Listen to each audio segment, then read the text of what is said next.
very happy to present the Viking data just right after the Lilly data. Viking and the Lilly are just kind of rival each other, like on the obesity space. So just to give some story, background story, I believe it was like last Tuesday, Viking Therapeutics reported the top line data for the venture oral phase 2A. The stock market responded dramatically with a 40% drop. But at the same time, most analysts who have covered Viking for a long time maintained their overweight rating, suggesting that it's actually a mixed result. So today, I'm very happy to kind of have a deep dive into this trial data and to present my hot takes. A little bit background about Viking. Viking Therapeutics is a San Diego-based biotech. It is currently developing a GLP-1 GIP receptor dual agonist called VK2735. There are two formulations, subcutaneous and oral. And the trial in question here is the phase 2A dose-finding experiment for its oral formulation. So as you can see here, there are 7 cohorts, from the lowest 15 mg QD to the highest 120 mg QD. And compared to other GLP-1 trials, Viking designed a more aggressive titration schedule.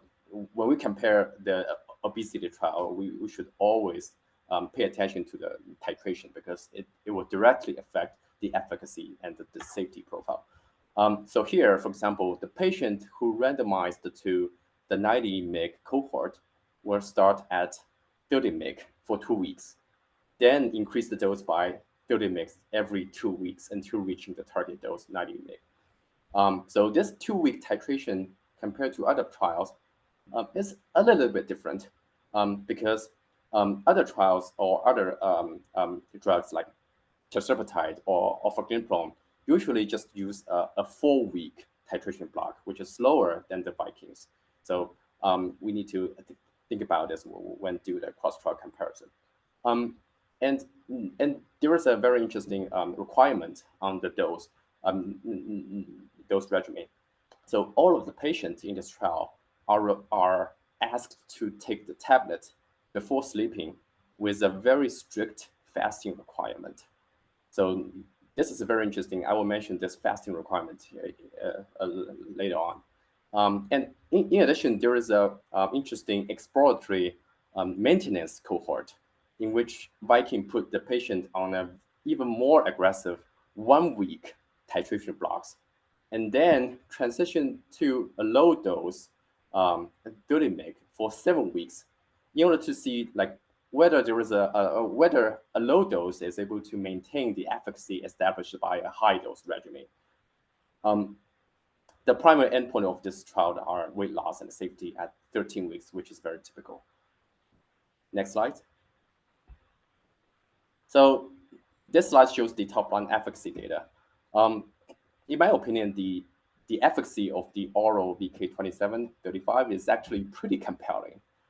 As you can see from the green box I highlighted here, at 13 weeks, just remember this number, at 13 weeks, it is able to achieve an up to 10.9% placebo-adjusted weight loss at the highest dose, 120 mg. And here we can see a pretty nice dose response from the lowest dose, 15 mg, to the 120 mg. So if you still remember Wei's talk, orforglipron achieved a similar weight loss, but at a much later stage. Like so, orforglipron achieved about like 10% placebo-adjusted weight loss at 72 weeks. So here, Viking achieved above 10% weight loss at 13 weeks. So in general, this efficacy is terrific, right? Even if we look at the median dose, like 60 mg, the placebo-adjusted weight loss is still like 7.4%, which is still quite amazing with such a short amount of time. Next slide. So here, when we map these like efficacy value onto the weight loss trajectory, we'll have a better understanding of how competitive it is. So here I showed the Tirzepatide trajectory on the left, and its subcutaneous VK2735 on the right. So as you can see, compared to tirzepatide, the 30 mg dose is relatively less competitive, but the 60 mg tightly tracks the 5 mg tirzepatide trajectory. So so given the similar MOA and the similar titration, so I believe it's reasonable to assume that if Viking dose the patient longer, the terminal efficacy of 60 mg of a VK27 could be as deep as 15% weight loss. So this is a very, very competitive efficacy for an oral GLP-1 drug. In addition, the 90 mg dose even outperformed the highest dose of the tirzepatide. Here, I forgot to mention that there are some caveats in the cross-trial comparison because of the difference in titration. But here, I feel it's relatively safe to say that the 60 mg of 60 mg of VK27 phenotypically mimics the 5 mg tirzepatide. And also on the right chart, I compared the oral VK27 to its subcutaneous version. And then we can reach a similar conclusion that the 60 mg of oral mimics the 2.5 mg of its subcutaneous formulation, which roughly suggests a bioavailability of like 1%. So in general, the efficacy is terrific. So far, so good. Why the stock market it drops by 40%? Let's transition to the next slide. Okay, here shows the safety data. The safety or tolerability is often overlooked in the past obesity trial in the past few years, but has become more and more important nowadays because people realize that it's actually the safety that make the patient attached to the treatment. So by looking at this table, what immediately catches my attention is this. Can you see my mouse? Probably not. So what immediately catches my attention is this. Yes, we can. 18. Yeah. Okay. Is this 18% discontinuation rate in the placebo? In my opinion, this is very, very unusual compared to the previous trial.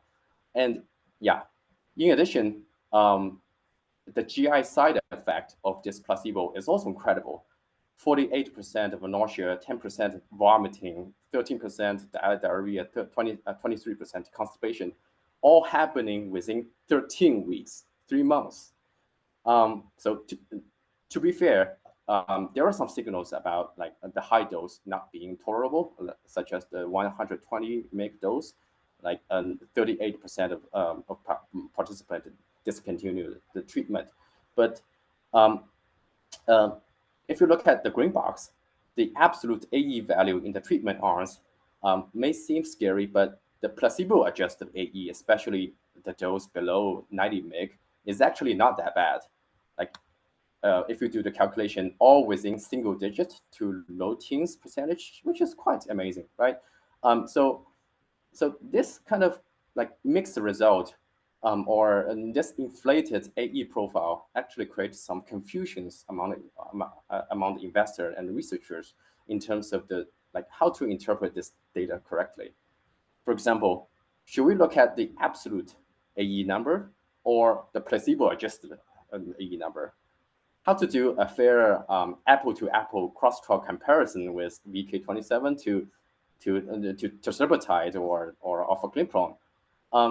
What caused the discontinuation, whether it's AE related or patients are not happy, or and what's importantly, a key question here is how to translate the discontinuation rate we observed in this trial to a real world setting and to have a better understanding of its evaluation.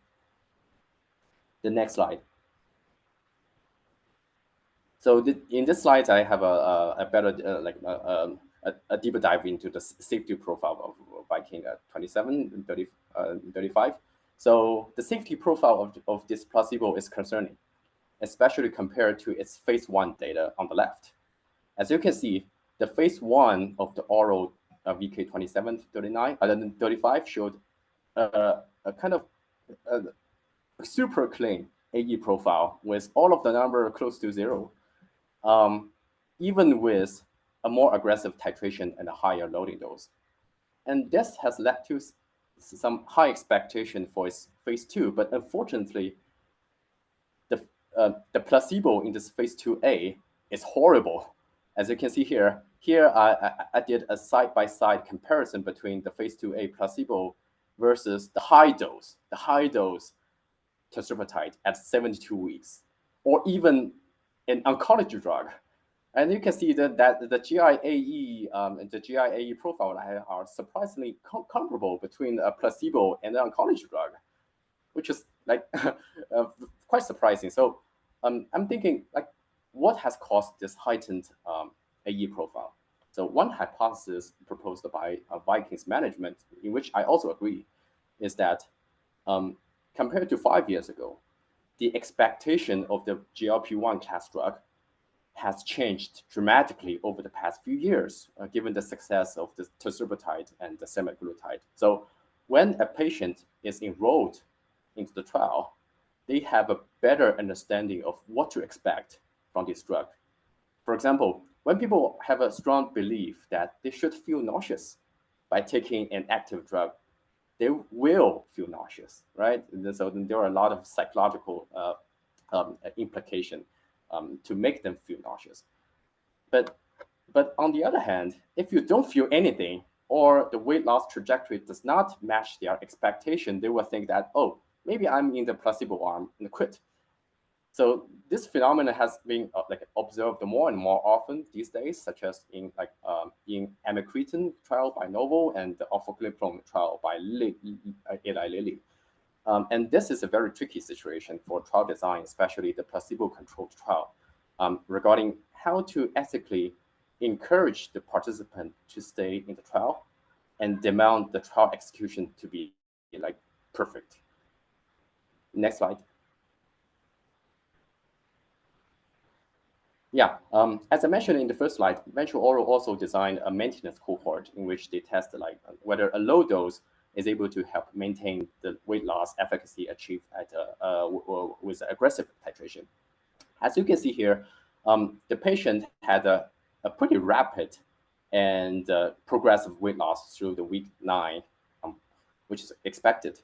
And when they transition to a low dose, 30 mg QD dose, the weight loss can be maintained or even slightly drop a little bit. So this, I believe this is a quite nice POC, proof of concept, which opens the door to test more creative dose schedules, such as high dose oral transition to low dose oral, or injectable transition to low dose oral, etc., etc.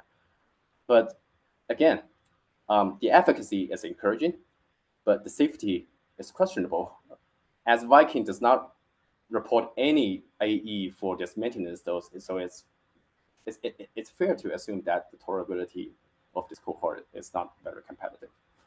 Next slide. So I have talked about a lot of frustration on the safety side, but at the same time, this phase 2A also popped some bubbles around the VK2735.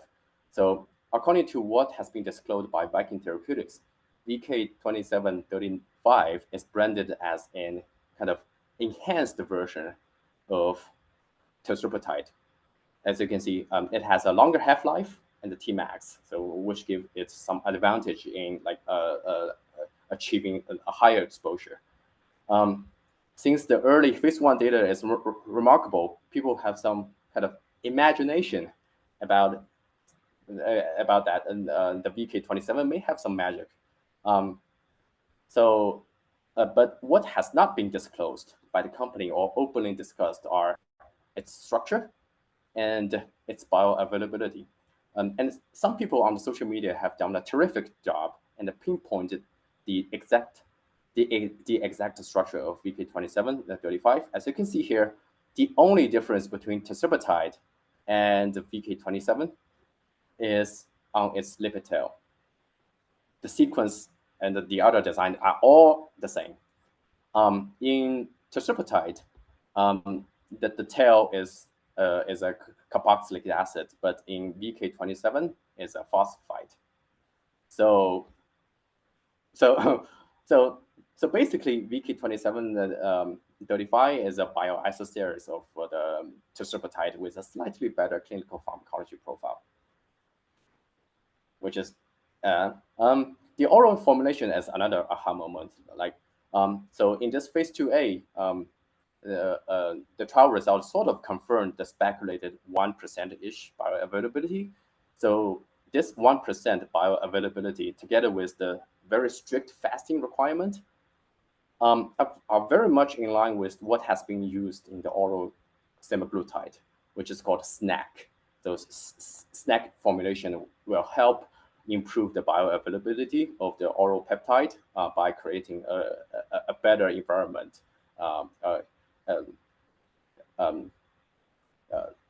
in the stomach. So taking everything together, so everything here indicate that VK2735, along with its oral formulation, is not very differentiating compared to its competitor. The next slide. Yeah, this is my final slide. So looking forward, there are multiple challenges in front of Viking for its oral VK27. And first, as I mentioned, it's still about its trial execution. So it's very clear that there is a drift in the expectation of the GLP-1 class of drug compared to 5 years ago. So this is a great challenge for future placebo-controlled trial, as well as for other companies, because people without medical background could have a very unreasonable expectation, and this could lead to very weird AE response or even dropouts, as we see here. How to design a trial better and retain the participant is something that the management needs to think about. The second challenge is about the manufacturing of the synthetic peptide. So here I did a quick comparison.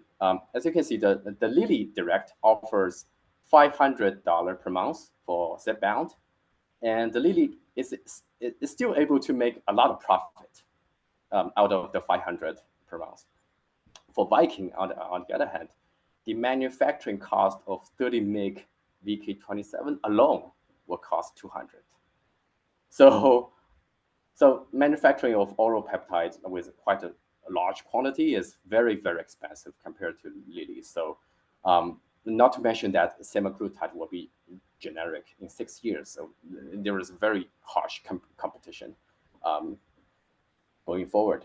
The third challenge is about the timeline. In this phase 2A, Viking designed a very aggressive 2-week titration schedule, which caused some unexpected GI side effects.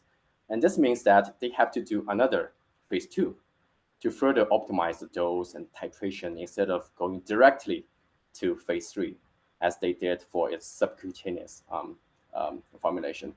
So this will significantly delay its commercializing timeline by about a year or so, and make them less competitive in the obesity indication. So this concludes my presentation.